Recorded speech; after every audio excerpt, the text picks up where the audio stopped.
Cek.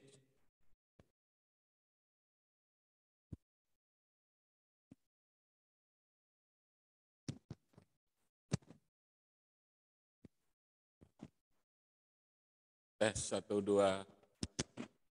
Mari kita akan lanjutkan.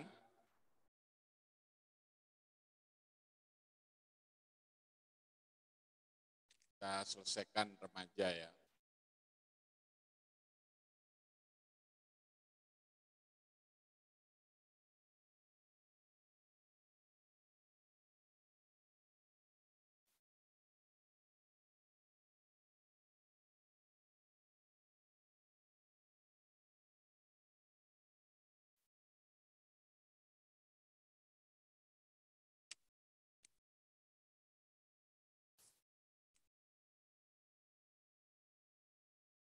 Sekarang kita akan masuk remaja 15 sampai 17 tahun ya. 15 sampai 17 tahun. Itu 16 ganti itu ya. 16 sampai 17 tahun. Ya. Mari kita belajar dari fisiknya ya. Fisiknya dari remaja. Seperti apa penampilannya dan mentalnya. Ya. Jadi kita bisa mempelajari tes 1, 2, 1, 2.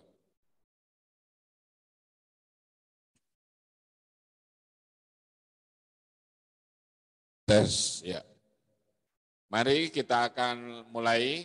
Remaja fisiknya, pria berat dan tinggi badannya terus bertambah. Wanita berat dan tinggi badannya pertumbuhannya lebih pelan. Ya. Jadi kalau pria itu pada usia remaja itu cepat ya bertambahnya ya, tapi kalau wanita lebih lamban ya pertumbuhan fisiknya ya, tinggi badannya ya dengan beratnya.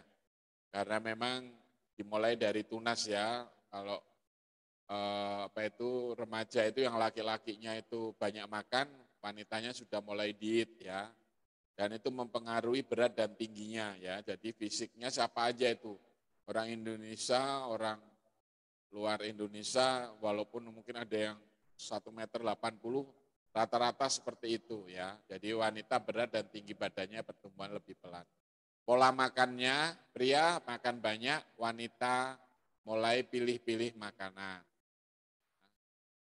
Jadi kalau pria itu langsung aja hajar apa saja ya, remaja itu ya. Kalau wanita pilih-pilih makanannya. Penampilan, pria memperhatikan tinggi badannya dan kegagahan fisiknya. Itu kalau pria ya, umur remaja itu ya. Tapi kalau wanita menaruh perhatian pada paras dan bentuk tubuhnya. Dan semua laki perempuan remaja itu tidur, makan, olahraga teratur biasanya. Ya. Walaupun wanita sedikit makannya ya.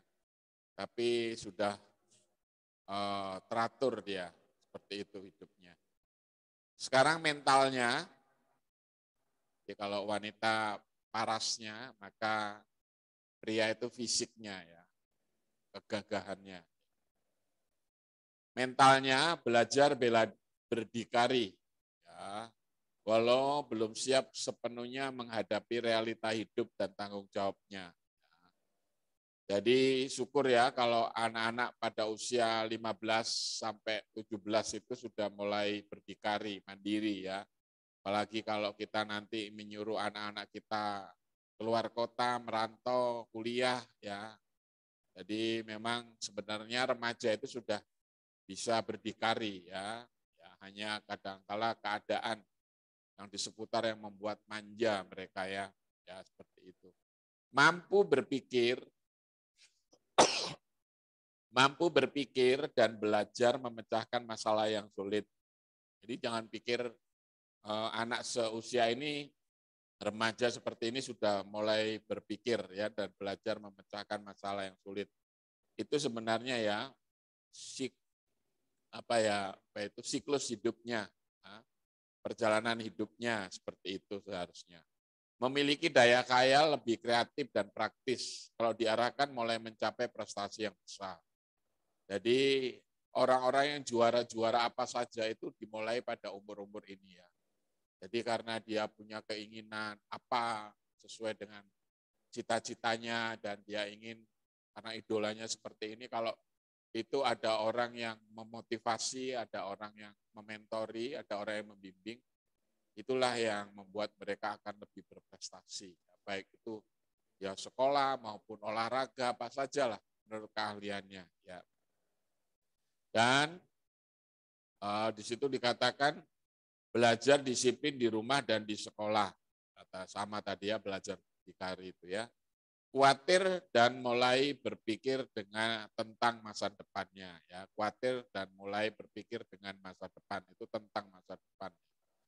Di orang-orang ini juga kalau normal ya, kalau memang mereka diajar dengan siklus kehidupan yang lengkap ya, dapat rohani, dapat sosial yang bagus ya, maka ya itu tadi kalau kita belajar banyak kan dari apa itu sosialnya, dari fisiknya ya, dari kerohaniannya stabil ya, maka mentalnya itu sebenarnya di situ dikatakan mulai berpikir secara wajar ya, ada sesuatu yang kurang pas dalam dirinya, dia merasa khawatir ya.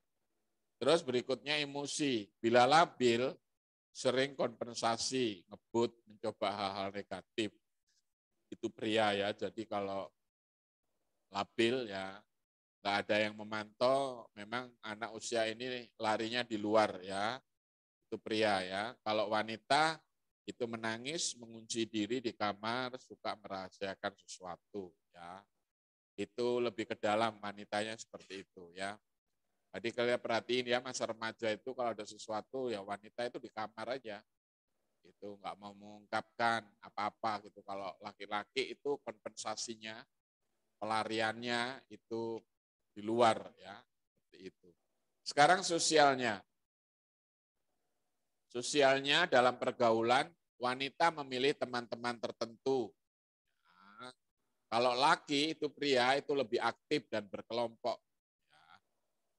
Ingin mencoba hal-hal yang baru, mudah terpengaruh dengan orang lain itu dalam pergaulan ya. Enggak laki, enggak perempuan. Ya, sama dalam pergaulannya itu ingin mencoba hal yang baru. Kalau dia tidak memiliki iman yang kuat, ya tidak dididik secara ketat berkesinambungan dari sekolah minggu, tunas remaja ya. Ya itulah yang kita bisa lihat ya, karena wanita lebih menutup diri dan prianya sering di luar, sama-sama sih. Kalau laki-laki mungkin mabuk, rokok, nonton, makan apa nggak bayar, ngebut, pakai motor dan segala macam ya. Bahkan kalau gengnya mentato, ikut mentato karena itu mencoba hal-hal yang baru dan dia mudah terpengaruh dengan orang lain. Ya. Jadi sama seperti Tunas tadi, siapa yang menjadi idolanya, siapa yang menjadi gengnya. Ya. Dan lebih banyak anak laki-laki kalau di masa remaja itu di luar. Sedangkan laki-laki memang ada, sedangkan perempuan ada di rumah ya, di rumah. Tetapi ketika apa itu dia aspek sosialnya itu terpengaruh dengan orang lain dalam artian karena apa itu pergaulannya pada orang-orang tertentu. Nah, orang-orang tertentu yang mempengaruhi itu yang biasanya nyasar ke tubuhnya ya. Jadi mencoba-coba untuk tubuhnya. Kalau masih positif mencoba lipstik, ya, pergi shopping, ya, bolos sekolah, ya, tapi selalu mengarah kepada apa ya? Kalau anak perempuan itu mengarah kepada dirinya. Ya. Itu sosialnya ya. Jadi ya, tapi itu kepada orang-orang tertentu saja. Jadi kalau pengaruh dari orang-orang tertentu itu negatif ya jadi negatif. Jadi sekali keluar ya dia memposisikan untuk dirinya. Ya. Jadi untuk merusak kepada dirinya. Anak remaja kadang ini kalau di suku-suku tertentu kayak di Sulawesi Utara, mabuk, minum, itu kan mulai dari umur-umur ini. Dan karena dia memilih teman yang selektif, ya sekarang temannya siapa gitu. Dan ketika keluar, kalau temannya memang amburadul, ya amburadul lah pada masa itu. Tapi kalau laki-laki juga di luar tetapi berkelompok istilahnya. Kalau perempuan itu sifatnya secara pribadi, ya, secara pribadi orang-orang tertentu yang dia akan percayai dan bergerombol 3-4 gitu dan melakukan hal-hal yang mengarah kepada tubuhnya. Ya. Itu dalam pergaulan. Dalam hubungannya dengan orang tua, lebih suka bergaul dengan teman daripada dengan keluarga sendiri.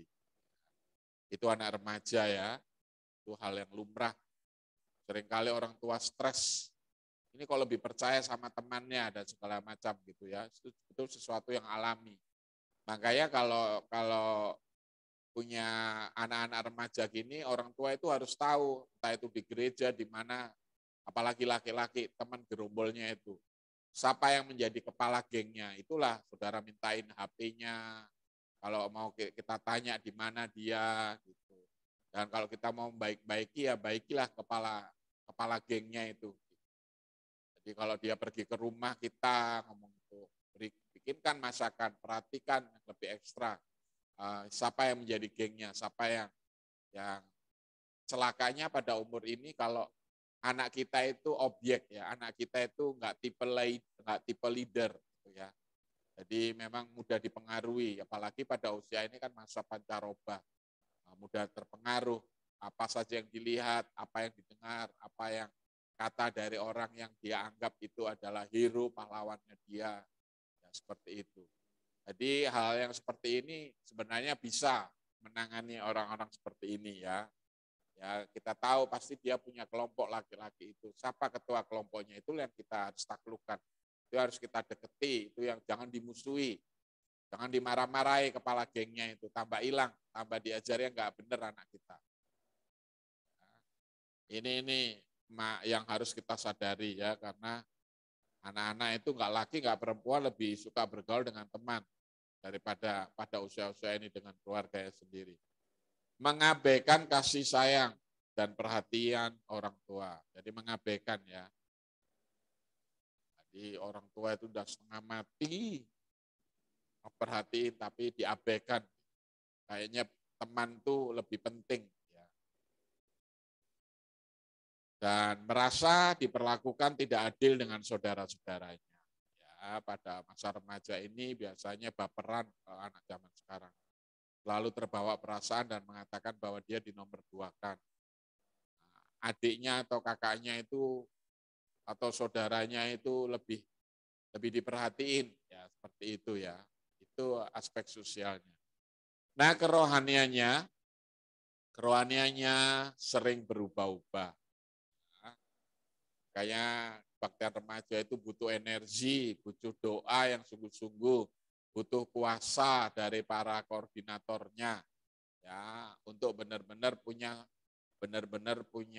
karunia pelayanan ya yang benar-benar mumpuni, karena kerohaniannya pada usia ini berubah-ubah ya. Hari ini kelihatan rajin, nggak tahunya sebulan nggak nongol lagi di gereja, nggak tahunya tiba-tiba update status, dia dengan bangga ketawa-ketawa ngerokok bareng-bareng ya, kayak gitu. Jadi memang ini betul-betul pelayanan yang tidak mudah di masa remaja itu, pada pelayanan di masa remaja ya. Senang memiliki pemimpin yang memperlakukan seperti sahabatnya. Jadi ada plusnya karena dia berubah-ubah, dia mencari idola ya, idolanya yang dianggap sahabatnya. Jadi kalau kalian melayani remaja nggak boleh galak, nggak boleh nggak boleh ini, nggak boleh ini, kasih aturan yang ketat dan segala marah-marah gitu. Boleh memperlakukan itu karena memang remaja kan pengakangan moral kan, sama dengan tunas remaja. Tapi perlakuannya seperti sahabat, seperti teman sendiri, dan tidak seperti pendeta jaraknya jauh, dikit-dikit ngomong dari mimbar dan marah-marah, kamu nggak boleh gini, akibatnya seperti ini. Itu hanya prolog aja, itu secara garis besar, tapi yang paling dekat bagaimana kita memperlakukan dia sebagai sahabat.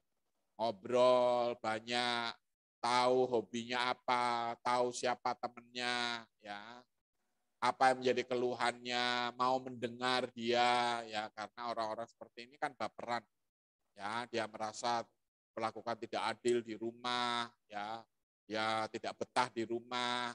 Nah, siapa yang akan menjangkau ini? Siapa yang mau mendengar, ya? Ya mentornya, koordinatornya. Ya. Ini orang yang sudah dididik sekolah minggu dengan baik-baik loh, tapi labil. Nah, itu yang selalu dikatakan kalau anak-anak umur seini, 15 sampai 17 ini, ya, kalau dia hilang, hilang seterusnya. Kalau nggak dididik dari kecil sekolah minggu dengan benar. Tapi kalau dia hilang, karena dididik sekolah minggu dengan benar dari kecil, dia memang akan kembali lagi.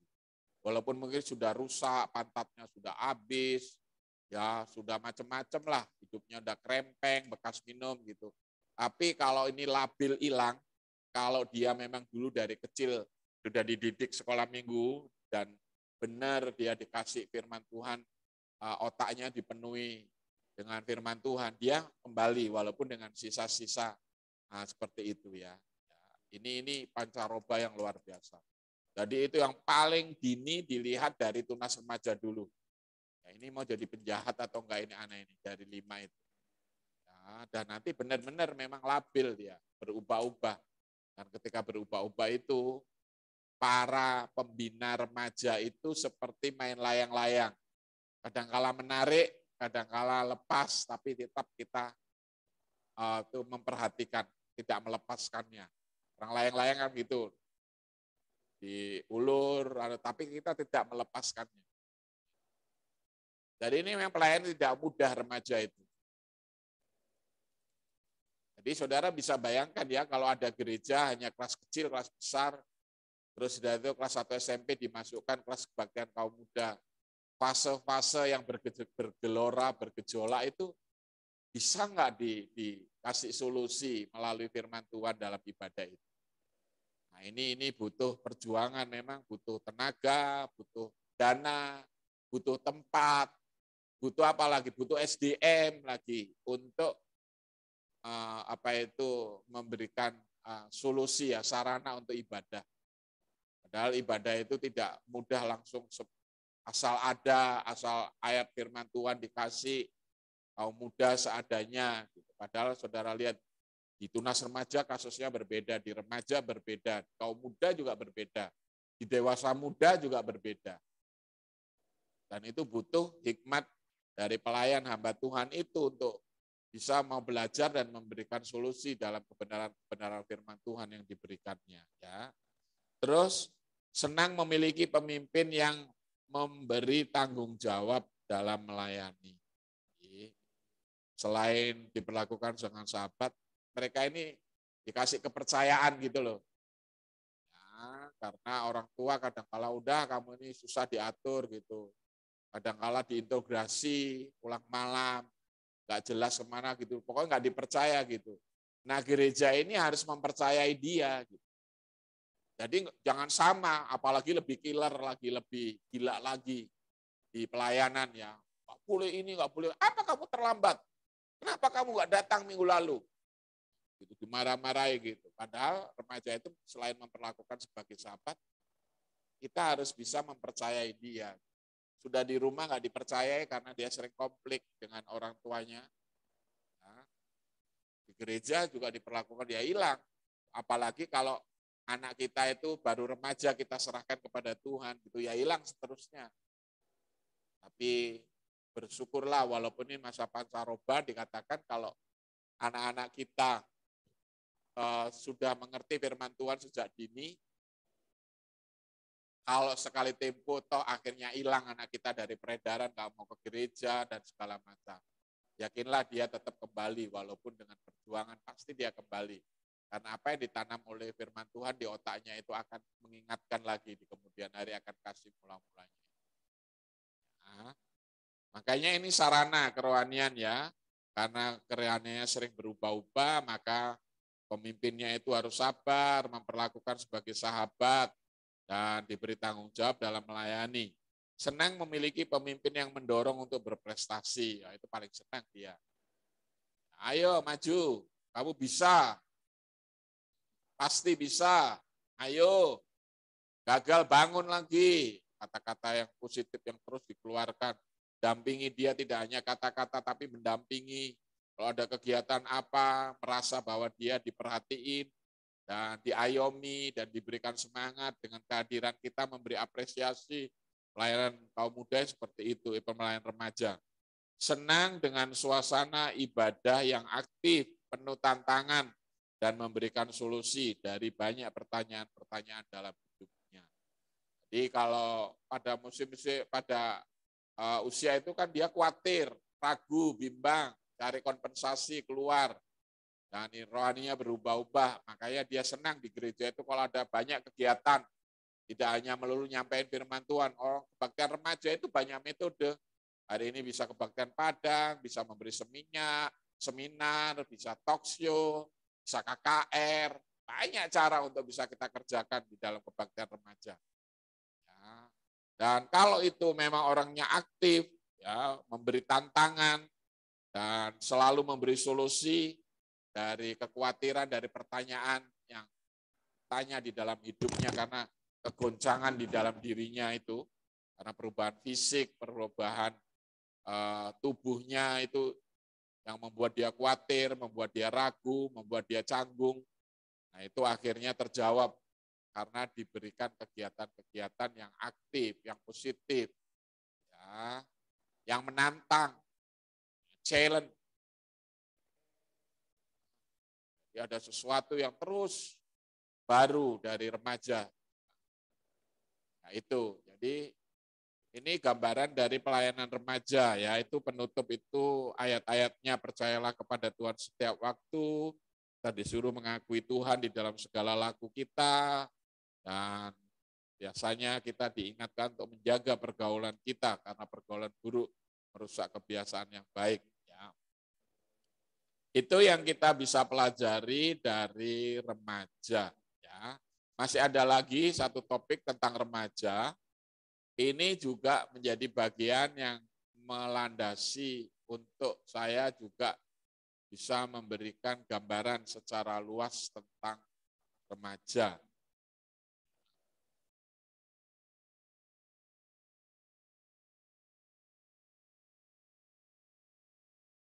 Baru setelah itu nanti ada permasalahan.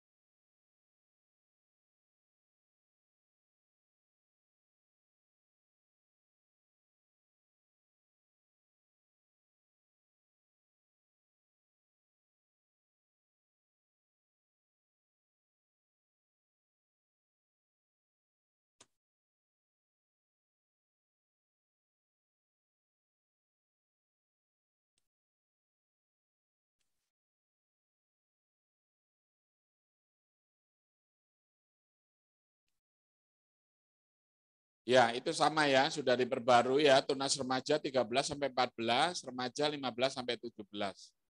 Nah, kalau saudara nanti melayani sebagai remaja, perlu diketahui oleh pemimpin.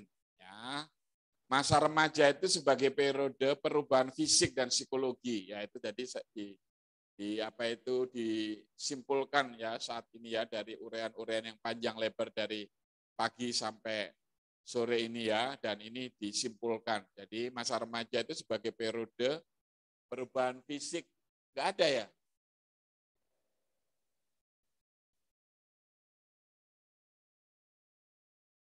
Yang tadi itu sudah masih ada ya, habis ya, sudah. Kasihan yang di rumah.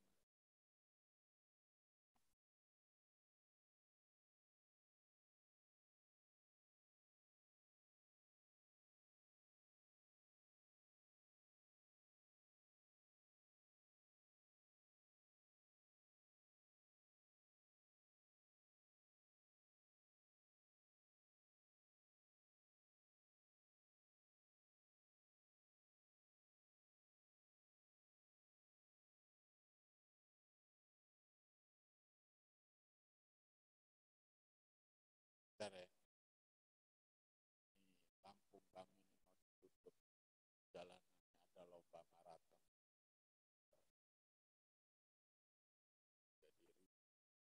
Jadi gereja.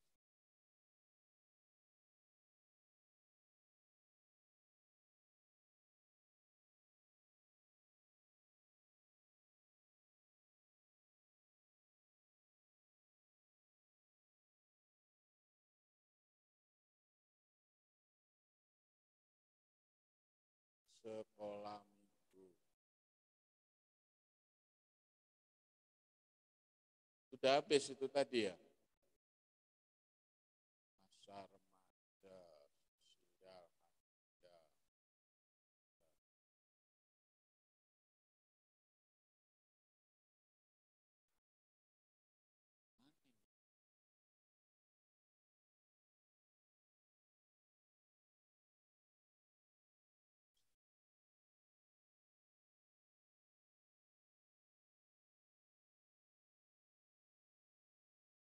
Sekolah harus saya tiga ini.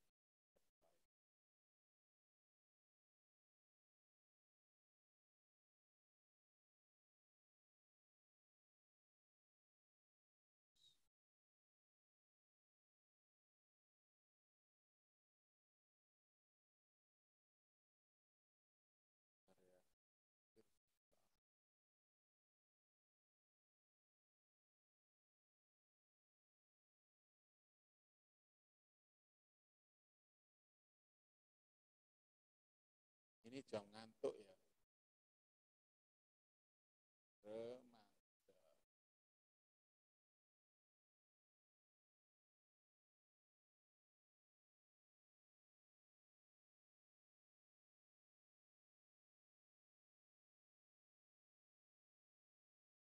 Oh,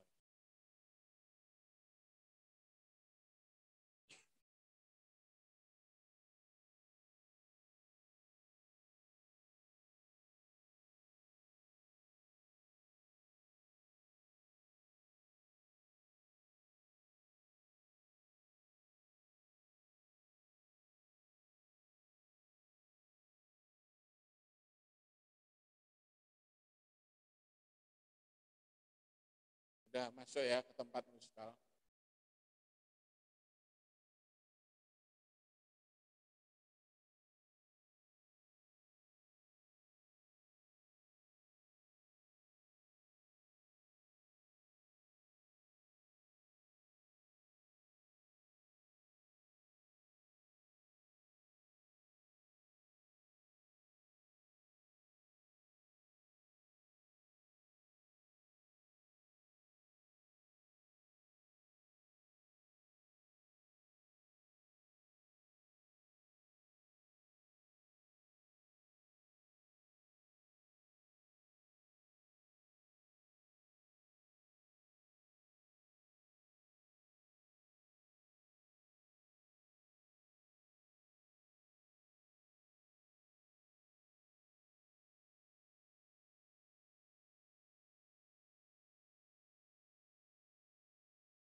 AP.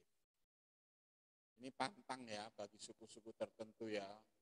Besok ini saudara juga harus belajar kearifan lokal. Ini ada pendetanya yang hari ini pendeta GPT meninggalnya, ya, pendetanya hanya pakai ini terus nggak bawa Alkitab, hanya pakai HP gitu. HP-nya dicari susah sekali buka ayatnya. Ini bagi orang Jawa mungkin nggak persoalan, tapi kalau orang Batak, orang apa itu jadi persoalan, ngerti ya? Kearifan lokal, ngerti ya? Jadi kalau kalian besok melayani di suku apa, walaupun kalian harus ngerti budaya di situ, ngerti? Kalau orang nggak boleh pakai baju kuning memakan, ya nggak usah pakai baju kuning di pemakaman, nggak boleh. Kalau orang Cina nggak boleh pakai baju merah ke kuburan, nggak usah pakai baju merah. Kalau kita orang Cina mati baju putih, baju putih. Ya, jadi kalau seperti saya melayani orang GPT ini banyak perlu dibenahi segala sesuatu. Pelayanan gitu, saudara gimana kalau keluarganya kayak gitu, saudara? pendeta saudara mati, dia berjasa di gereja itu, saya itu nyari gitu. Harus disiapin. Makanya kita kan sekarang sudah ada itu yang dibikin Pak Daiman itu. Tuh, bagaimana menguburkan orang mati, itu ada sakramennya sekarang. Itu harus benar-benar, saya ini kadang-kala masih muda lagi kayak gitu. Kan masih muda itu. Ingat ya, saya besok kalian walaupun canggih kayak apa jadi pendeta besar, mungkin kalian besok lebih hebat dari saya berkali lipat gitu. Alkitab itu tetap dipegang untuk menghormati keluarganya yang meninggal itu. Ngerti?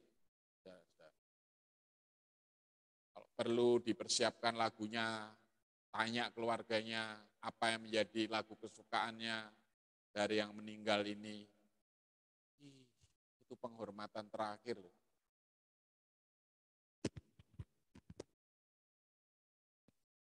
Layanan asal-asal dikerjain sembarangan.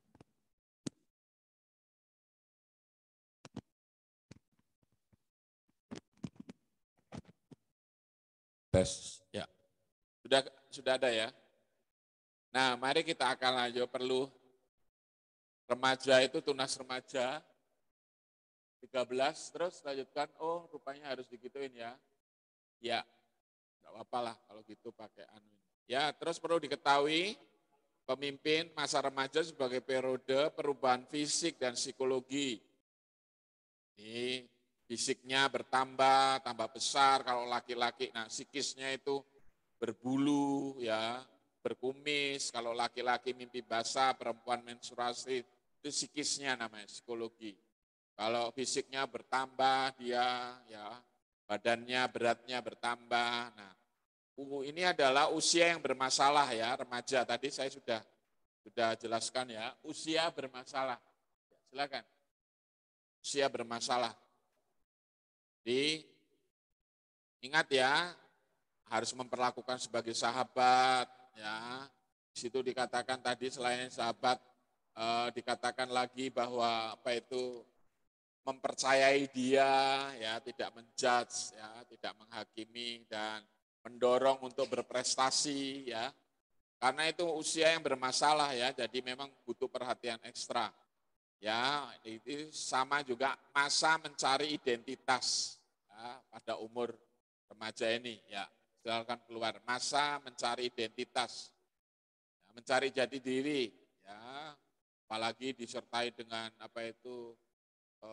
kalau saya boleh mengatakan peniruan ya, labil, dia meniru orang lain, bermasalah dia ya, dan itu yang dikatakan masa mencari identitas. Usia yang menimbulkan ketakutan, inilah orang tua banyak. Pernah kan melihat orang tuanya stroke pada usia-usia ini yang memang orang yang menakutkan. Ingat ya, apalagi kalau dia dari kecil tidak dididik, ikut sekolah minggu dan punya kurikulum yang bagus gitu. Udahlah, kalau kurang ajar banget lah pada usia-usia ini. Masa yang tidak realistis, ya, masa yang tidak masuk di akal. Ya, kadang-kala kok sudah tak ajari dari kecil gini, kok tiba-tiba kayak gini ya, anak ini berubah, nggak masuk di akal saya, anaknya kayak gini. Kok tiba-tiba mau berjudi, kok tiba-tiba mau ngerokok, kok tiba-tiba dia cakap kotor, kok tiba-tiba dia celananya itu gayanya celana yang melorot-melorot itu kelihatan CD-nya. Macam-macam lah, orang itu yang namanya nggak realistis, membingungkan gitu ya. Itu yang dikatakan masa yang menimbulkan ketakutan itu orang tuanya yang takut. Terus ambang masa dewasa, ini positifnya ya, memang dia akan memulai masuk masa dewasa. Warning, yang C, harus diarahkan terima Yesus sebagai Tuhan dan Juru Selamat. Harus diarahkan. Usia ini menentukan jadi penjahat atau pengikut Kristus. Usia ini menentukan jadi penjahat atau pengikut Kristus. Kayaknya ayo kita sama-sama ketika sudah belajar seperti ini, mari kita akan serius melayani remaja khususnya tunas remaja dan remaja ya. usia ini menentukan jadi penjahat atau pengikut Kristus. Orang tua mengalami perasaan cemas. Orang tua mengalami perasaan cemas, sering tidak mengerti keinginan remaja. Sedangkan remaja tidak mau mengikuti keinginan orang tua. Ini yang sering terjadi ya. Dan itu sebenarnya sesuatu yang alami ya. Tapi kalau anak nomor 1 mungkin kaget-kaget orang tuanya. Tapi nanti kalau sudah anak nomor 2 gitu agak nyantai. Maksudnya orang tuanya agak tenang gitu. Karena kalau ketika ada masa pancaroba seperti itu dia sudah siap gitu. Nggak terlalu terlalu takut gitu ya melihat perubahan dari anak kita. Nah, peran gereja bagaimana peran gereja? Ya, firman Allah bertema pengekangan moral. Ya, hukum Taurat, nggak boleh ini, nggak boleh ini. Tetapi ketika kita ngomong nggak boleh ini harus apa? Kasih solusinya. Kamu kalau melakukan gini akibatnya begini. Kamu kalau melanggar seperti ini nanti akibatnya seperti ini. Jadi kalau ada pengekangan moral itu saudara harus memberikan apa? Solusi, memberikan solusi.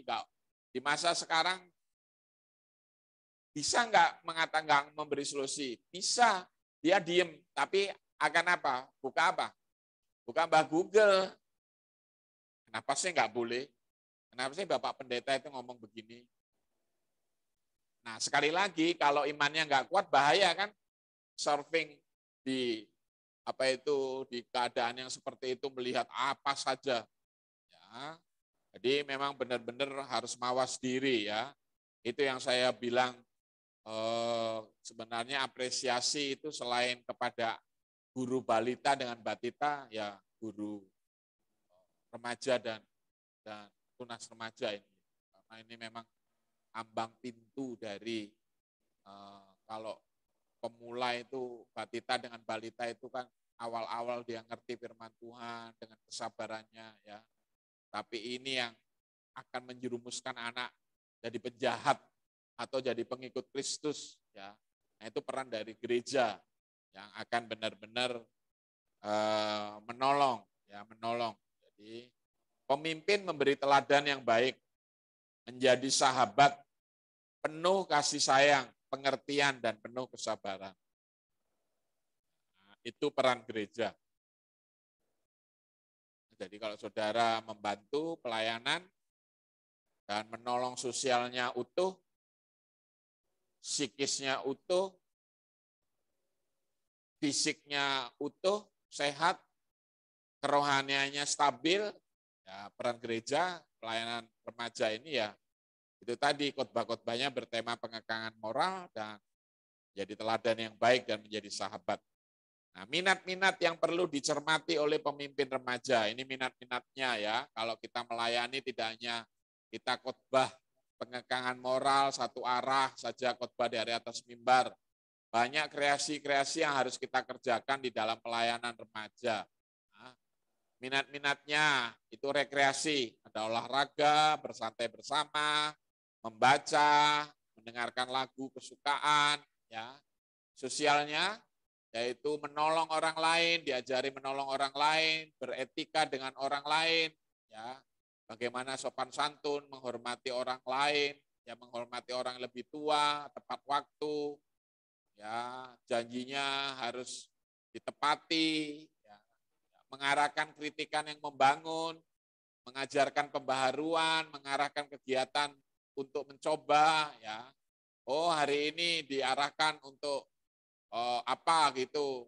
Kalau di Bali itu ada nyewa mobil besar yang suruh mencoba dia. Ada ayunan apa. Kalau di Bali air itu sama-sama arum arum jomram. Nah, yang sifat-sifatnya menantang itu harus dicobakan kepada dia gitu karena ini kan orang yang masa labil ya. Kalau yang kelas pratama itu kan karena memang dia tenaganya banyak dan dia masih poloh-poloh bisa bisa diarahkan ya. Tapi kalau sudah masa remaja begini, apalagi pernah rusak ya, dan ini benar-benar hal-hal yang mengkhawatirkan itu diisi dengan hal yang positif ya. Dan Selain kegiatan yang untuk mencoba mengantisipasi kenakalan. Pribadinya ya itu penampilan diri. Jadi itu maksudnya begini ya, itu kegiatan-kegiatan ya, kegiatan sosial. Kalau kegiatan sifatnya pribadi, nggak ada salahnya panggil jemaatnya punya salon. Bagaimana jadi salon? Ya banyak. Kalau laki-laki itu yang sebenarnya, oh di gerejanya ada tukang las, diajari liburan bagaimana ngelas. Banyak cara itu yang namanya pribadi itu ya. Penampilan diri, berhias itu wanita ya. Mandi, dipacu prestasinya, olahraga, ranking, musik. Ya, kalau anak di kota mungkin berenang sama-sama. Ya, apa itu hari ini ke gunung sama-sama. Ya, itu mengacu pada dirinya. Main musik sama-sama. Dan diajari juga mengelola keuangan. Pendidikan itu pemimpinnya jadi cerminannya. Tahu artinya ini? Kalau saudara nggak pinter, saudara orangnya dulu males ngomong gitu, itu nggak ideal jadi pemimpin remaja. Bagaimana mau bercerita cita-cita, pinter, hebat gitu. Padahal apa itu kaum remajanya nggak, apa itu waktu remaja dia nggak punya pengalaman yang bagus gitu ya. Minimal saudara itu adalah nilai-nilai yang bisa ditiru sama itu ya. Jadi kayak seperti saya gini, saya bisa ngomong apa aja karena apa? Sekolah pendeta juga punya nilai bagus, jadi dosen juga berprestasi. Dari gembala, yuk, cuman kelemahan saya ya satu aja kekurangan saya orang miskin kan kayak gitu ceritanya.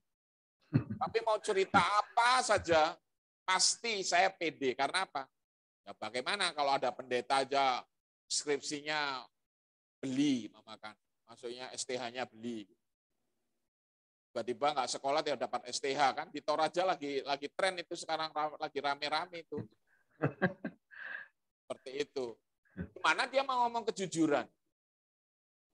Ya kan? Jadilah orang berprestasi akan nembak ke dirinya. Betul nggak? Ini yang dikatakan pemimpin itu jadi cerminannya. Jadi kalau kita gembala gerejanya punya banyak anak buah yang kita mau pilih untuk jadi pemimpin remaja. Ya mungkin ranking, kalau secara pekerjaan dia punya pekerjaan yang bagus, istri dan anak-anaknya melayani Tuhan, istri dan anaknya rajin. Oh itu jadi cerminan yang bagus untuk anak. Karena apa? Ini kan masa labil. Dan ini bisa memberi contoh yang luar biasa. Jadi kalau ngomong itu nggak asal ngomong begitu. Nggak teori kan. Jadi ya kalau ada gembala mamakan gitu kan termasuk di Denpasar lah. Bergelar MTH tapi nggak ada tesisnya.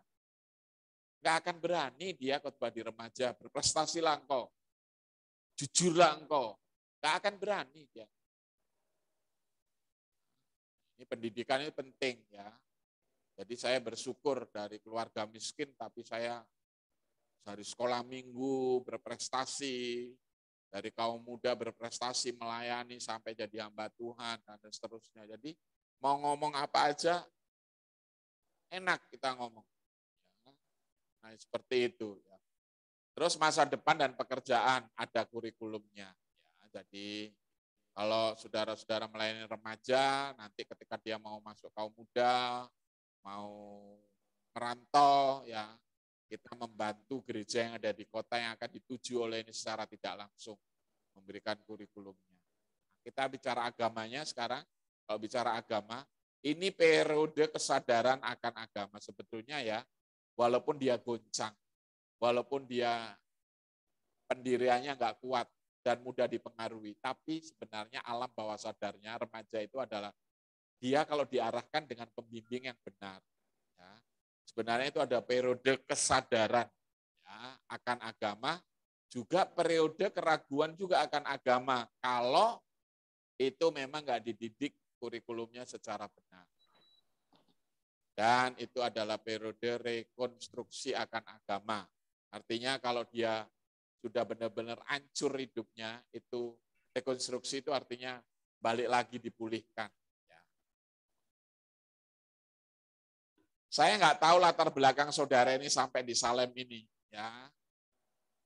Tapi kalau saudara menjadi bagian dari dulu dengan cerita-cerita yang ini, pengalamannya mungkin tidak seluruhnya, tetapi ada nyerempet-nyerempet seperti ini ya. Saudara, itu adalah bagian dari masa lalu yang saudara sudah serahkan kepada Tuhan. Dan kalau saudara serahkan kepada Tuhan, nanti itu bagian yang menjadi apa? Jadi berkat bagi orang-orang yang mengalami persoalan yang sama. Jadi kalau kalian membaca di dalam 2 Korintus pasal 1, ya di situ di dalam ayat 3 kalau nggak salah mulai sampai ayat 11 itu berbicara tentang penderitaan. Penderitaan di dalam ini termasuk ya masa lalu kita. Orang menderita karena kejahatan kita, orang menderita karena kita melakukan firman Tuhan, orang menderita karena ulahnya orang lain, orang menderita karena bisa juga karena kita bermain-main dengan kuasa kegelapan, orang menderita karena pilihan hidup kita, ya jadi berandalan gitu. Tapi kalau itu sudah kita serahkan kepada Tuhan di kemudian hari, katanya Rasul Paulus di dalam ayat 3 dan 4, kita akan lebih sanggup melayani orang lain. Karena apa? Kita pernah mengalaminya dan sudah lulus, maksudnya sudah kita matikan dan kita serahkan kepada Tuhan. Dan itu akhirnya apa? Ketika kita dulu pernah masuk penjara mungkin, kita pernah jadi bajingan mungkin, pernah kita apa saja gitu, karena kita sudah mengaku kepada Yesus dan kita lahir baru, dan itu menjadi bagian dari kehidupan masa lalu kita. Suatu hari ketika kita melayani orang yang punya persoalan kelakuannya sama seperti yang kita alami, Paulus bilang apa? Kita akan lebih sanggup melayani orang. Karena apa? Kita pernah ngalami. Itu artinya bukan berarti kita jahat dulu baru kita dipakai oleh Tuhan. Tidak. Masing-masing orang dalam perjalanan hidupnya ada yang baik mulus saja, tapi karena belum mengerti firman Tuhan, belum diajari dengan benar secara utuh firman Tuhan, kita akhirnya masuk terjerembab seperti masa remaja ini. Tapi jangan khawatir, ya, kalau saudara akhirnya bertemu, kesadaran kepada Yesus, bertemu dengan Yesus, terima Yesus, apalagi mau jadi hamba Tuhan, dan saudara akhirnya dipakai oleh Tuhan, maka itu adalah bagian yang kaya warna dari kejahatan kita, dari masa lalu kita yang kelam, itu karena kita sudah matikan itu dan kita serahkan, kita buang, maka itu bagian yang sangat menghidupkan pelayanan kita. Ya, kayak seperti saya, kalian dari kecil saya nggak punya bapak, nggak ngerasain bagaimana itu kasih sayang seorang bapak. Jadi kalau saya sekarang melayani ada orang broken home, ada orang bercerai, orang nggak punya bapak. Kalau di Kupang itu ada gara-gara adat bapaknya 2, ngomong gitu dia sakit hati, dendam sama bapaknya. Orang yang nggak percaya diri karena nggak punya bapak gitu. Saya akan lebih sanggup melayani dia sampai jadi orang berhasil. Karena apa? Karena saya juga punya pengalaman dari kecil nggak punya bapak. Jadi pengalaman hidup kita itu kalau kita serahkan kepada Tuhan itu akan jadi berkat bagi orang lain. Dalam persoalan yang sama itu kita akan lebih sanggup melayani. Jadi apa masa lalu kehidupan saudara yang sudah saudara serahkan, saudara matikan di hadapan Tuhan, dan itu kelak nanti akan berguna. Kalau ada orang yang punya masa lalu kehidupannya ketika kita mau melayani, seperti dengan masa lalu kita, itu yang dikatakan Rasul Paulus di dalam 2 Korintus pasal 1 ayat 3 dan 4. Kita di kemudian hari akan lebih sanggup melayani. Makanya firman Tuhan Roma 8 ayat 28 itu bukan hanya berbicara tentang keselamatan, tapi itu juga berbicara tentang masa lalu kehidupan kita. Allah turut bekerja bersama-sama untuk mendatangkan kebaikan bagi orang yang mengasihi. Jadi kalian ini nggak boleh minder. Kalian ini nggak boleh merasa bahwa diri saudara nggak berharga. Kalau saudara benar-benar sudah menyerahkan diri kepada Tuhan, masa lalu apapun itu juga akan bisa jadi berkat ketika kita serahkan kepada Tuhan. Setuju? Tapi jangan berpikir gini, saya mau dipakai oleh Tuhan, saya berbuat jahat dulu. Banyak-banyaknya, supaya apa makin ada ayat yang mengatakan di kitab Roma, dengan bertambahnya kejahatan, bertambahlah anugerah yang banyak juga pada umatnya. Itu untuk orang yang belum mengenal Tuhan. Jadi orang berangkat dari masa lalu yang kelam, itu masing-masing kan.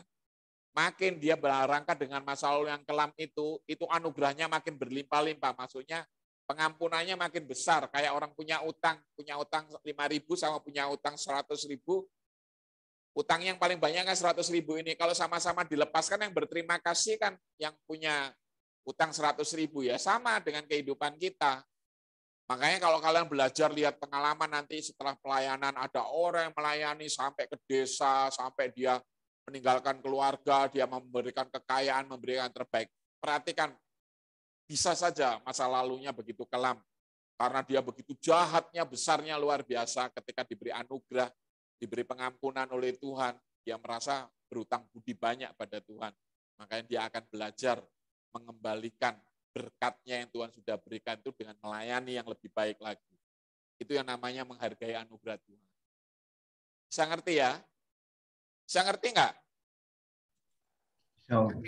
Makin saudara jahat, ketika saudara sudah bertemu dengan Tuhan, saudara semakin apa? Semakin melayani, memberi yang lebih baik lagi kepada orang yang mengampuni kita. Itulah Tuhan Yesus. Itu yang namanya anugerah pemberian dari Tuhan. Ngerti ya? Amin. Yang kayak gini nih. Jadi jangan kita ada orang jahat gitu, padahal kita dulu jahat juga gitu. Ada orang preman, kita marahi, kita jauhi dia, kita nggak layani dia. Justru kalau kita dulunya jahat, kita akan lebih care, tahu care ya, lebih peduli lagi melayani orang-orang itu. Hatinya lebih empati. Ya, simpati dengan empati itu beda. Kalau simpati itu lihat, aduh kasihan ya. Tapi kalau empati itu bukan hanya bilang kasihan, tapi kalau ada mau kesempatan nolong ya nolong, walaupun dia nggak pakai uang, dengan tenaganya dia menolong orang itu gitu, membantu. Itu namanya empati. Dan ini harus ada dimulai dari sekolah ini. Saudara jangan punya pikiran nanti kalau sudah di pelayanan baru saya serius, saya akan berubah. Segala sesuatu mulai dari pelayanan ini. Jadi apa-apa, mengapa tinggal di asrama? Mengapa kalian tinggal sama-sama dengan teman gitu? Supaya kalian ada gesekan. Kalian belajar dari teman itu apa kelebihannya, kekurangannya. Ambil hikmahnya. Karena apa? Besok pelayanan yang kita layani, saudara, makin banyak teman kita pelayanan, apa itu di asrama itu. Makin banyak kalian punya variasi pengalaman. Karena apa? Jemaat yang kalian layani nanti modelnya kayak teman-teman kalian yang di asrama itu. Jadi saya ini 5 tahun dapat gelar STH. Bagaimana bosannya hidup di asrama? Tapi saya belajar. Bahkan orang yang nggak punya duit itu sampai pernah diusir suruh pulang karena nggak bisa bayar 2 semester. Karena saya ketua senatnya disuruh sama Puket 3 bagian mahasiswa. Tolong itu bapak itu, anak itu suruh pulang ya, memberatkan sekolah ini karena nggak bisa bayar. Saya sebagai seorang ketua senat, saya memberitahu kepada dia. Tapi sekarang gerejanya paling besar di Cilacap, di Jawa Tengah. Saya sering diundang karena saya nggak memperlakukan dia. Saya bersahabat. Jadi teman kita itu belum tentu sederhana seperti sekarang. Besok kalau mulai dari sekolah menyerahkan diri kepada Tuhan, dia pakai oleh Tuhan, luar biasa. Ya. Jadi angkatan Makassar, angkatan Surabaya itu, bahkan kadang-kadang yang dianggap remeh di kelas itu, nggak taunya dia yang dipakai oleh Tuhan luar biasa. Karena dia menyerahkan diri, bayar harga. Apalagi ngerti menghargai. Sebetulnya kuncinya hanya menghargai anugerah Tuhan aja lah. Menghargai anugerah itu tahu berterima kasih sama yang mengampuni kita, yang membebaskan kita. Kan Yesus itu Tuhan kita sebagai hambanya. Jadi kalau saudara dulu penipu, kalau di sini pernah berbisnis, sudah pernah ciak dengan orang, bahkan apa saja, dan rasanya kita mungkin orang itu nggak peduli dengan kita gitu, kita dianggap jahat gitu. Di Sumatera Utara itu di Brastagi itu ada pendeta namanya Gordon Silaban. Ya, itu gereja Trinity Agape ya, gereja dari dibapai, dimentori dari Singapura ya, gereja itu. Danai gitu, jadi disuplai gitu, maksudnya nggak didanai sepenuhnya gitu, dimentori. Itu dulunya pembunuh di Pasar Peringgan namanya, di Medan Baru tuh, nikam orang, masuk penjara. Setelah itu mertua saya yang membebaskan.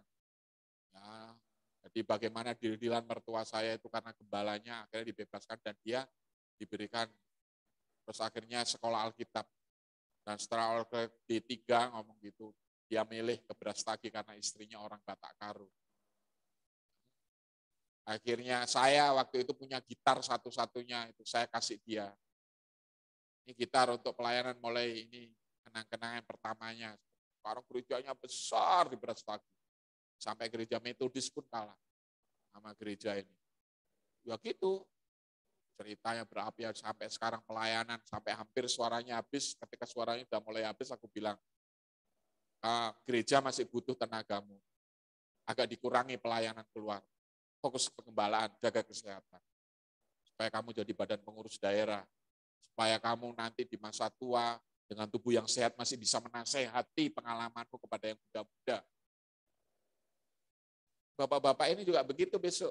Pak Sambe ini juga ngomong gitu. Seimbang pelayanan. Jangan sampai pelayanan itu dihabis-habiskan, diporsir gitu yang seharusnya. Karena gereja kadang-kala orang tua itu dibutuhkan untuk apa? Pengalamannya itu untuk dibagi kepada yang muda-muda. Dan waktu membagi itu dengan apa? Dengan tubuh yang sehat. Itu. Bagaimana kalau punya pengalaman umurnya 70 tapi sakit-sakitnya umur 60? Anakku baru ngomong berapa, ngomong gak maksimal. Itu saya ngertinya itu baru tahun berapa? Tahun 95 saya sudah belajar itu. Karena apa? Ketika saya jadi pengurus BPD itu ada 5 kalau di organisasi gereja saya, ketua, wakil ketua, sekretaris, bendahara, komisaris. Itu kebetulan yang jadi pemimpin itu umurnya paling tua 38, semua 35, 30. Kalau rapat beda pendapat bisa berantem sampai sore karena sama-sama muda. Kan butuh orang tua kan? Orang tuanya udah habis karena dulu orang tuanya tahun 70-an itu punya filosofi membuang diri ke ladang Tuhan, saudara, kerja Tuhan selalu manise. Tapi nggak jaga kesehatan gitu. Jadi kalau dia sengsara dari Siantar itu 5 jam naik naik Vespa, mertua saya itu ke Medan itu naik Vespa 5 jam. Tok. Nanti kalau mual-mual dan sakit katanya itulah menderita bagi Tuhan. Umur 59 mati mertua saya. Anaknya masih belum ada yang menikah. Kan bikin susah. Untung dia orang Karo. Banyak sawah lahannya jeruk sama daun pisang dan segala macam itu. Ya untung. Jadi istri saya itu pulang kuliah ngambil daun pisang, diikat gitu taruh depan rumah, ditunggu orang lewat untuk ngambil langganannya supaya bayar sekolah, supaya dia bisa kuliah. Menderita semua anak pendeta. Karena pemahaman itu tadi, dan orang tuanya udah mati semua muda, umur 59, 60 mati. Karena apa itu tadi? Kerja diporsir, kalau sudah menderita itu katanya baik, berharga di mata Tuhan. Padahal berbicara organisasi kan, makanya sekarang saya dorong teman-teman saya itu, kamu harus sehat. Nah, termasuk ini tadi Gordon Silaban. Usah selesai penginjilan di desa, aku bilang gitu. Karena ada penginjilan di desa itu Trinity itu jadi pakai film gitu, kayak di Medan itu ada punyaan Pak Hemor dulu itu. Medan itu film-film GPT itu. Gereja kami dulu GSIA itu juga film ngomong gitu, KKR sampai suaranya paro. Sudah, jaga kesehatan, fokus ke pengembalaan, kasih kepada teman-teman karena temannya banyak. Karena jadi pemimpin dengan tubuh yang sehat, dengan pengalaman yang luar biasa itu dia bisa menasihat. Dan orang tua tidak cukup di meja belajar, ngambil firman Tuhan yang bisa di catatan-catatan mereka yang puluhan tahun itu bisa dibukukan. Ini luar biasa. Nah itu saya itu sudah dapat kayak gitu waktu umur berapa? Umur 39 sudah ngerti saya. Bayangkan kayak gitu. Oh ke depan gini, makanya saya minta sekolah lagi. Nah saya akan jadi dosen. Seperti itu. Jadi pelayanan-pelayanan kayak gini ini komprehensif. Tidak boleh dilakukan secara sporadis. Maksudnya ya kalau lagi senang ya dilayani gitu. Atau biasanya datar aja seadanya gitu. Nggak bisa, harus dipikirkan. Dan nggak boleh dikerjain sendiri. Minimal satu orang lah ada teman kita yang bisa sama duduk bersama untuk memikirkan generasi di gereja lokal. Itu yang kita bisa belajar dari remaja ini ya. Jadi remaja itu luar biasa ya ngerinya ya, itu masa pancaroba. Itu yang jangan heran ya, anak pendeta pun juga kadang-kala nggak mau ke gereja pada usia itu. Permisi Om Ben. Ya, ya Om. Saya minta tolong di poin A sama B saya belum sempat foto karena saya belum dapat kiriman materinya. Oh iya, nanti saya kirim yang ini ya. Iya, terima kasih. Ya. Oke, sudah Om, lanjut. Oh, lanjut ya. Sudah selesai Om. Sudah Oh, jam. sudah. Ya. Jadi waktunya memang masih banyak sebetulnya, tapi saya sudah bisa untuk selesai. Besok itu memang kita janjian mau siangnya atau paginya dulu langsung apa itu ujian. Maksudnya untuk mengajar itu. Mau pagi langsung atau siangnya kita praktek ngajar. Kalau di sini 15 menit kan 90 menit. Ini 6 kan 90 menit.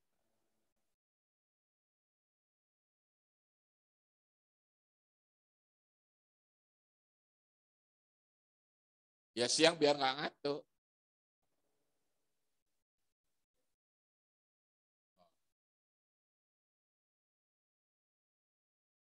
Pagi ya. Ya mulai ya. Ya mulai pelajaran 4, 5 dan seterusnya itu urut-urutnya seperti itu ya. Jadi ingat ya, besok kalau mengajar saya siapkan besok papannya. Besok kalau ada yang pakai apa itu bilang sama saya supaya bisa nempel. Ingat garis besarnya itu hanya sederhana saja. Garis besarnya dimulai dari judulnya dulu. Ya kan? Hari ini kita akan mendengar cerita tentang ini. Natsnya, ayatnya diambil Kisah Para Rasul pasal 9 ayat ini. Mari adik-adik baca gitu, tapi nggak perlu suruh baca di kelas ini. Harus setelah itu bercerita, ya kalau mau didahului dengan pujian. Tapi sebetulnya kan harus ngabsen dulu kan? Ya ngabsen dulu, tapi nggak usah lah diperagakan ngabsennya. Pokoknya langsung nats kita diambil dari ini. Jadi temanya dulu, judulnya apa, baru natsnya. Cerita ini diambil dari Kisah Para Rasul pasal ini, adik-adik mari kita baca. Nanti saya akan menilai, nanti saya langsung kasih masukan apa kekurangannya, apa kelebihannya. Ya. Terus sudah itu kalau perlu di situ ngikuti aja, di situ ada nyanyian sebelum. Tujuannya nyanyian itu apa? Untuk membuat konsentrasi kan. Nyanyi dulu.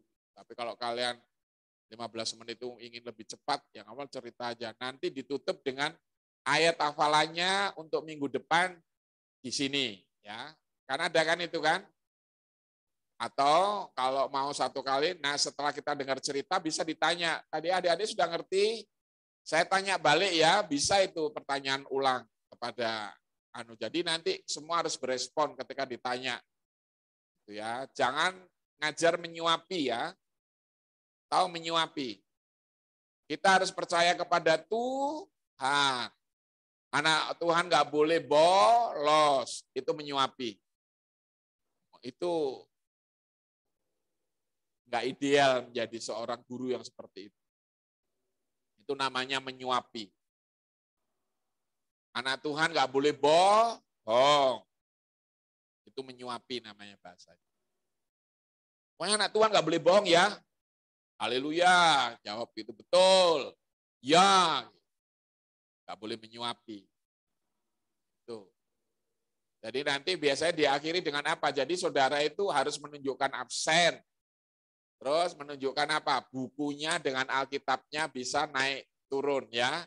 Kalau ceritanya lagi bercerita ngambil topik sama natsnya baca buku pegangannya. Setelah baca Alkitab ditaruh ke bawah buku apa itu pegangannya, Alkitabnya yang di atas karena mau membaca kan. Disuruh membaca tapi kita nggak membaca. Nah, itu juga salah itu. Ya, jadi sama-sama membaca. Baru setelah itu bercerita. Jadi kalau saudara ingin praktis lebih mendalam, mau pakai Alkitab, nggak apa-apa Alkitab itu membaca. Maksudnya ceritanya diambil dari Alkitab itu supaya nggak meleset. Tapi kalau kalian lebih kreatif ya karena sudah menguasai Alkitab, ingat ya kalau ngajar, kalau kita sudah tahu di situ ada temanya kan ada natsnya. Natsnya itu yang diulang-ulang dibaca. Ngerti? Kan itu yang bahan ceritanya kan? Bukan buku pegangannya itu yang dibaca itu kan hanya mengarahkan aja. Ngerti?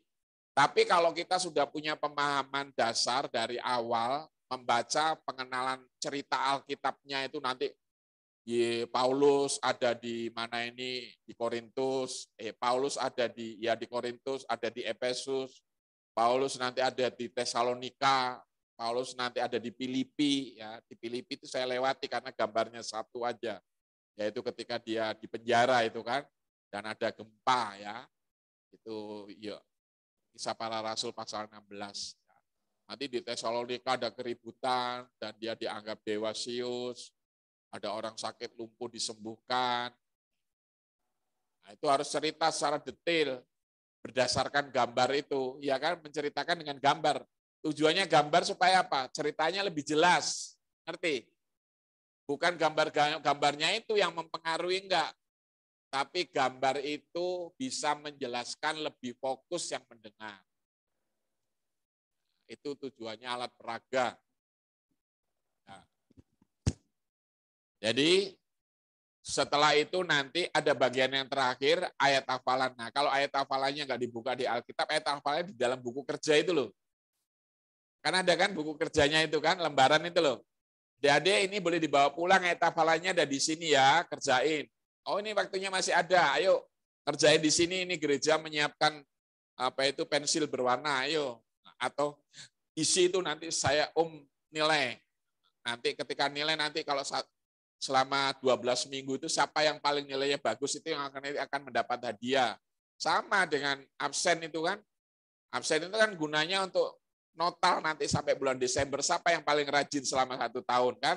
Gereja memberikan hadiah kepada apa itu anak yang rajin selama 1 tahun. Nah, biasanya dari jumlahnya 52 itu gereja biasanya 48 kali. Kalau 45 itu sudah hebat itu anak.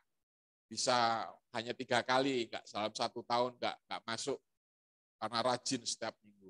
Dan itu pun nanti kalau ada sama kehadirannya nilainya 45, tinggal apanya. Kalahnya nanti ada yang pernah sekali nggak menghafal kan gitu, nggak menghafal ayat mas itu. Atau sekali dia nggak memberi, tapi sekarang kalau di Jawa kalahnya di situ kadang-kadang karena orang Jawa itu polos ya, nggak punya persembahan, dia berani datang ke gereja. Kalau suku-suku yang lain selalu diusahakan tuh bawa persembahan. Jadi itu sudah saya pelajari, hanya suku Jawa lah, nggak bawa uang, nggak ke gereja pun berani dia. Itu orang Jawa ya. Kalau orang suku lain ya harus bawa uang, malu kan? Bawa persembahan kan? Seperti itu. Itu yang apa itu yang bisa pelajari, ingat batasnya 15 menit aja.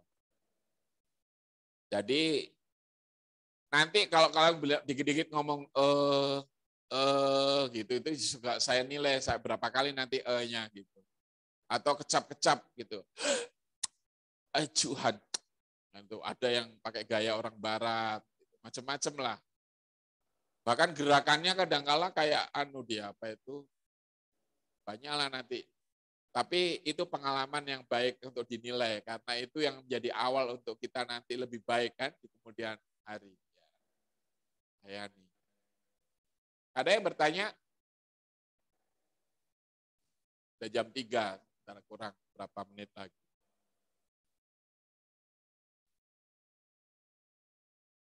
Ada yang bertanya? Itu tugas-tugasnya.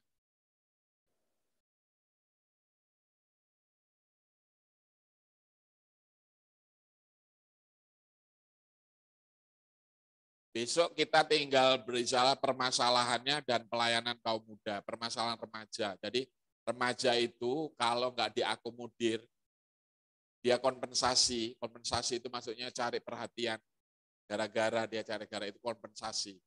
Dan dia mau cari perhatian dengan melakukan ini. Dan kalau dia nanti keluar rumah, kalau dari kita dari kerohaniannya kosong, dari rumah juga nggak dipercaya. Nah itu yang dikatakan kenakalan remaja, itu yang sering terjadi di luaran. Coret-coret, tembok. Ya, kan sering kan lihat kan, naik mobil nggak pakai helm, bangga dia kalau bisa nelikung kejar-kejaran sama polisi.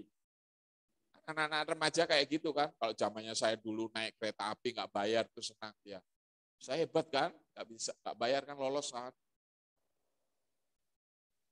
Naik truk mana gitu, ngambil apa gitu bangga.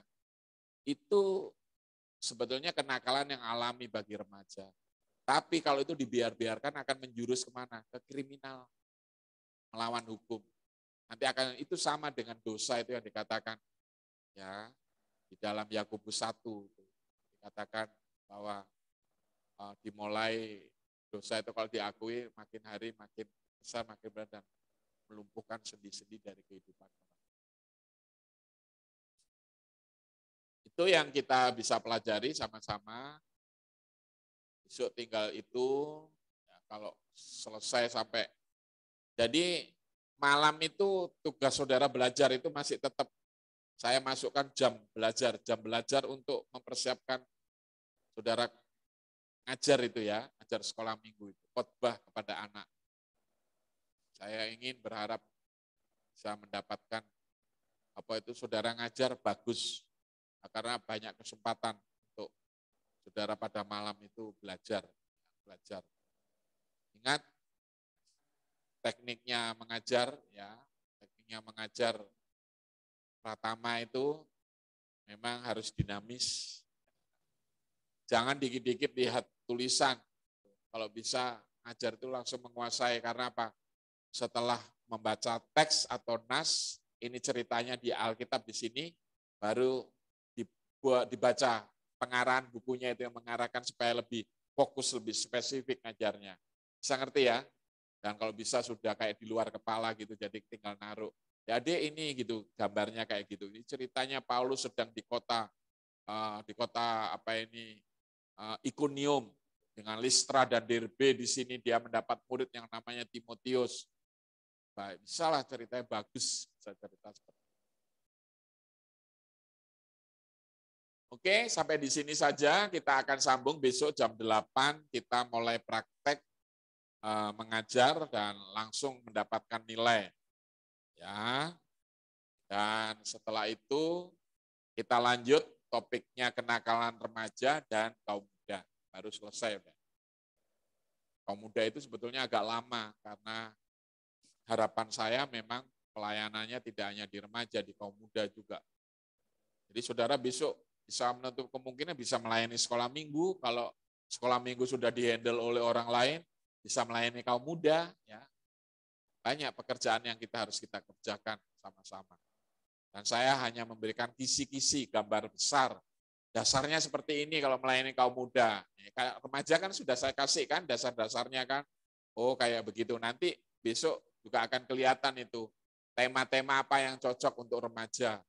Tema-tema yang cocok untuk kaum muda itu seperti apa.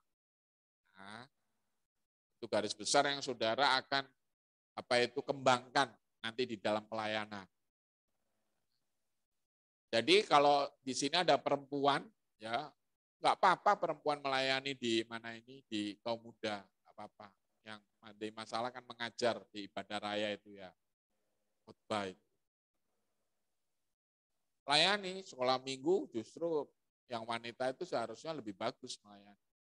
Karena menggunakan bukan hanya akalnya, tapi juga menggunakan perasaannya, itu wanita.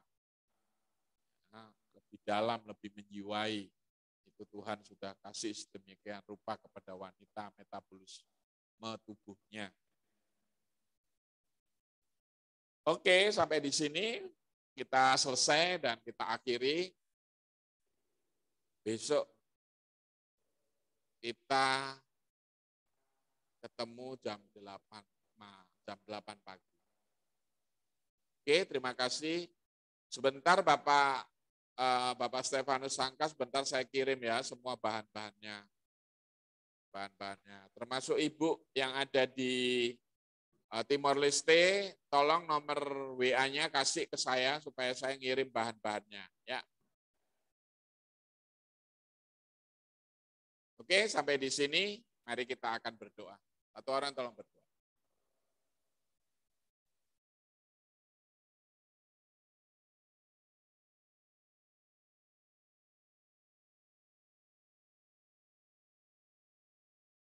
Mari kita tutup. Bapa yang ada di dalam surga, pada saat siang menjelang sore ini Tuhan, kami sudah selesai bersama Bapak dosen kami yang mengajar kehidupan kami supaya kami bisa tetap melayani Tuhan. Berikan kami semangat terus untuk kami bersama-sama kepadamu Tuhan. Kami tahu ada maksud Tuhan di dalam kehidupan kami supaya kami bisa berapi-api melayani Tuhan. Kami tahu juga Tuhan terlalu banyak kekurangan buat kami, tapi kami tahu Tuhan sudah mengangkat kami, Tuhan sudah menolong kami dengan apa yang talenta yang Tuhan sudah berikan buat kami.